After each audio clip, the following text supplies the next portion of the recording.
ইসলামী ছাত্র শিবির Chittagong city north কর্তৃক আয়োজিত এসএসসি ও দাখিল GPA-5 সংবর্ধনায় উপস্থিত সকলকে আমি সালাম জানাচ্ছি। সবাইকে স্বাগতম LSP নিউজ টিভিতে। আজকের বিশেষ খবর চট্টগ্রাম থেকে, যেখানে শিবির আয়োজন করেছে এক ব্যতিক্রম অনুষ্ঠান।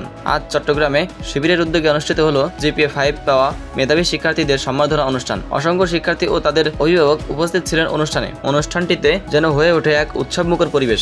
শিক্ষার্থীরা জানায় এই ধরনের সম্বর্ধনা তাদের পড়াশোনায় আরও উৎসাহ এনে দিবে। যে চট্টগ্রামে একসময় শিবিরদের থাকতে দেওয়া হতো না, আজ সেই চট্টগ্রামেই শিবিররা রাজকীয়ভাবে অনুষ্ঠান করছেন। হাজারো মানুষের উপস্থিতি প্রমাণ করছে জনগণ এখন শিবিরের সঙ্গে রয়েছে। বাধা দেওয়ার মতো কোনো শক্তিশালী ক্ষমতা সামনে আসতে পারছে না। শিবিরের নেতৃবৃন্দ বলছেন, এই আয়োজন আল্লাহর অশেষ রহমত এবং জনগণের ভালোবাসার প্রতিফল। তারা আরও আশা করছেন ভবিষ্যতে শিক্ষার্থীদের পাশে থেকে সমাজের আরও একটি ইতিবাচক পরিবর্তন আনতে সক্ষম হবে। রাজনৈতিক মহলে আলোচনা হচ্ছে, এই সকল আয়োজন প্রমাণ করছে শিবির শুধুমাত্র রাজনৈতিক দল নয়, শিক্ষা ও মেধাবী শিক্ষার্থীদের কল্যাণেও সক্রিয় ভূমিকা রাখছে। অন্যদিকে প্রতিপক্ষ সংগঠনগুলো এই ধরনের আয়োজনে কোনো সাহসী পদক্ষেপ নিতে পারছে না। প্রিয় দর্শকবৃন্দ, আপনারা কি মনে করছেন, শিবির কি এই জনসমর্থন ভবিষ্যতে কাজে লাগাতে পারবে? আপনারা যদি শিবিরকে সমর্থন করে থাকেন তাহলে কমেন্টে শিবির লিখে যান এবং জানিয়ে দিন ভবিষ্যতে সরকার হিসেবে কোন দলকে দেখতে চান।